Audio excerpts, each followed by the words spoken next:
Paul McCartney es la cara amable de The Beatles, el diplomático, el melodista, pero bajo esa sonrisa se esconde un competidor feroz y un crítico exigente. A lo largo de los años, Paul ha dejado ver su desdén por bandas que consideraba copias, amenazas comerciales o simplemente ruido sin talento. Hoy revelamos el lado afilado de Sir Paul. Estas son 10 bandas y artistas que McCartney no soportaba.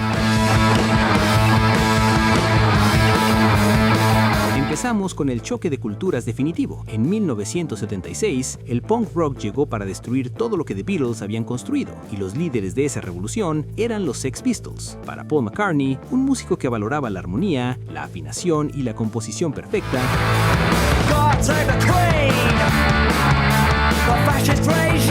los Sex Pistols eran una abominación. No los odiaba por su energía, sino por su incompetencia musical. Paul declaró famosamente que la música de los Pistols y del movimiento punk en general carecía de sustancia. Le molestaba profundamente la actitud de "no nos importa la música" que proyectaba Sid Vicious.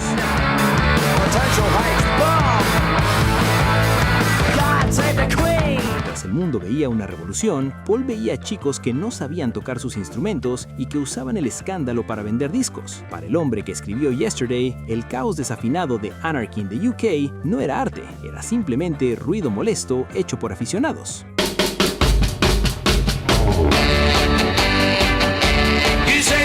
Hoy día casi nadie habla de ellos, pero en 1964, The Dave Clark Five eran la pesadilla de Paul McCartney. Eran la única banda que realmente amenazaba el trono de The Beatles en términos de ventas y popularidad.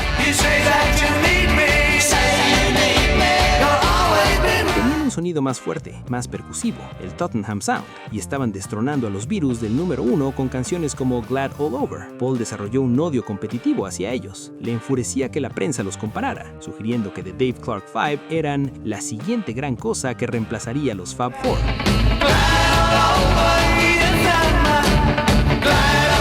Veía su música como mecánica y sin alma, un producto diseñado para vender, a diferencia de la evolución artística que él buscaba. No era un odio personal, era el odio del campeón que veía un retador acercándose demasiado a su corona.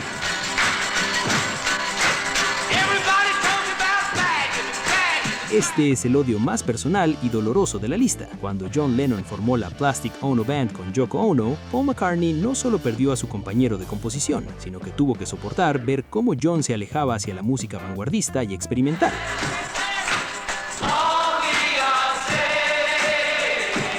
Paul detestaba las grabaciones de la Plastic Ono Band, especialmente aquellas donde Yoko gritaba o hacía vocalizaciones experimentales sobre los requintos de rock de John. Para Paul, que siempre buscaba la melodía perfecta, eso era incomprensible. Lo veía como una pérdida de tiempo y talento.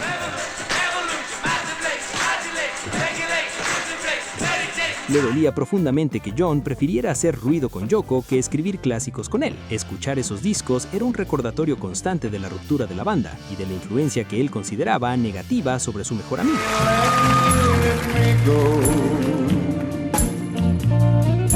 Engelbert Humperdinck no es una banda de rock, es un cantante de baladas románticas, un crooner, pero se ganó el odio eterno de Paul McCartney por una razón histórica imperdonable. En 1967, The Beatles lanzaron el que es considerado el mejor sencillo de doble cara A de la historia, Penny Lane y Strawberry Fields Forever.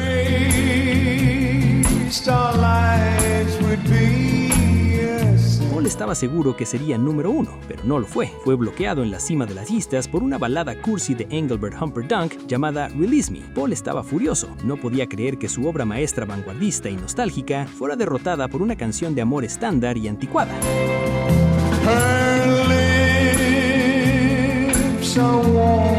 Años después, Paul seguía mencionando este hecho con amargura, viendo a Humperdinck como el símbolo del mal gusto del público que impidió que la mejor obra de los Beatles tuviera el reconocimiento comercial perfecto.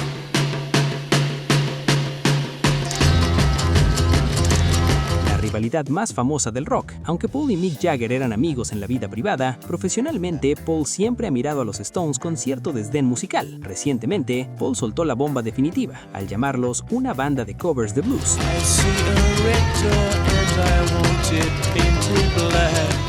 Su crítica siempre ha sido que los Stones se quedaron estancados haciendo lo mismo, copiando el blues americano, mientras que The Beatles inventaban cosas nuevas en cada disco. En los 60, le molestaba que los Stones copiaran sus movimientos. Los Beatles sacaban Sgt. Pepper, los Stones sacaban Satanic Majesties. I see the girls go by dressed in their summer Paul veía a los Stones como una banda con un rango muy limitado. Odiaba la comparación constante, porque en su mente no había competencia. Los Beatles eran los arquitectos y los Stones eran simplemente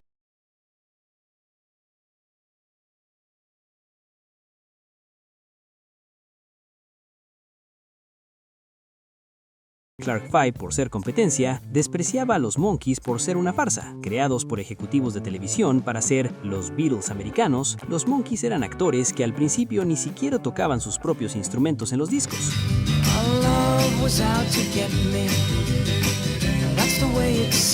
Para un músico real como McCartney, esto era un insulto a la integridad del rock and roll. Aunque con el tiempo llegó a respetar a Mickey Dolenz y a los otros como personas, en el apogeo de los 60, la existencia de los Monkees le parecía una broma.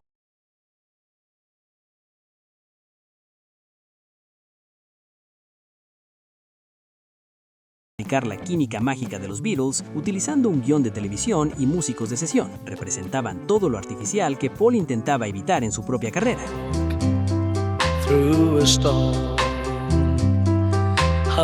Antes de que los Beatles conquistaran el mundo, tenían que conquistar Liverpool, y su mayor obstáculo local era Jerry and the Pacemakers. Esta banda no solo era de la misma ciudad, sino que también eran manejados por Brian Epstein y producidos por Martin George.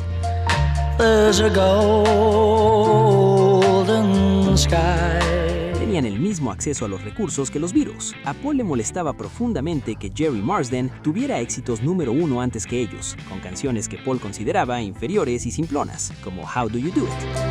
Walk on through the Paul veía a Jerry and the Pacemakers como la versión segura y sin filo del sonido Mersey Beat, una banda que sonreía demasiado y carecía del peligro y la innovación que tenían los Beatles. Eran el rival molesto del vecindario que siempre estaba tratando de robarse el crédito.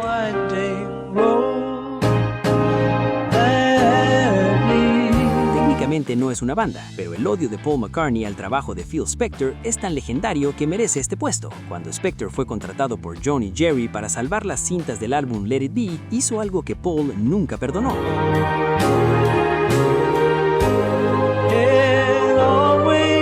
Tomó The Long Winding Road, una balada sencilla al piano, y la cubrió con un coro de mujeres y una orquesta empalagosa, borrando la visión original de Paul. McCartney escuchó el disco y se enfureció tanto que usó este incidente como una de las razones principales en la demanda para disolver a los Beatles.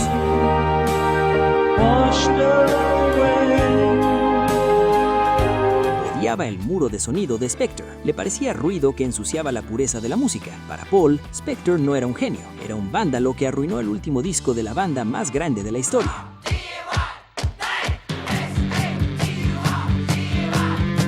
A mediados de los 70 surgió una banda escocesa que la prensa se atrevió a llamar los nuevos Beatles. Eran los Bailey City Rollers, y su Rollermania estaba barriendo el Reino Unido. Para Paul McCartney, la comparación era ofensiva.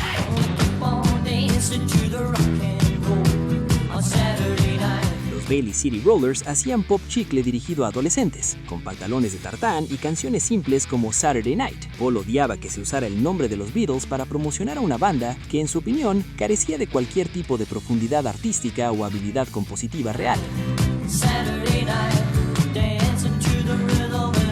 Veía como un ciclo de marketing cínico que intentaba vender una imagen vacía. No podía soportar escuchar sus canciones en la radio, ya que representaban la degradación del legado de calidad que los Beatles habían establecido una década antes.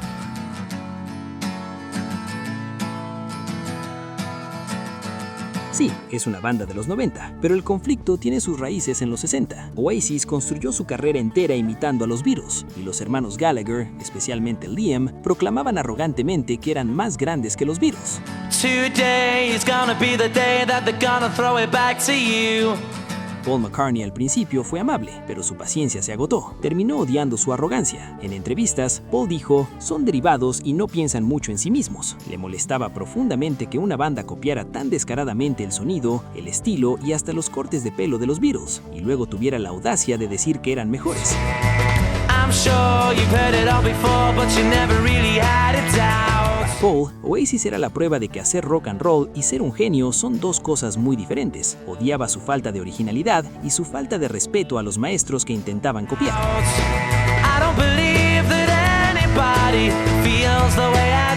10 artistas, 10 rivalidades. Paul McCartney puede parecer el Beatle amable, pero cuando se trata de música, su estándar es la perfección, y cualquiera que no llegue a esa altura o que intente copiarla sin alma, se gana su desprecio. Su competitividad fue en gran parte lo que lo hizo tan grande. ¿Crees que Paul tenía razón en sus críticas o era simplemente arrogancia? El debate polémico empieza en los comentarios. Suscríbete al canal, es totalmente gratis y subimos videos todos los días para seguir explorando las historias ocultas del rock. Nos vemos en el próximo.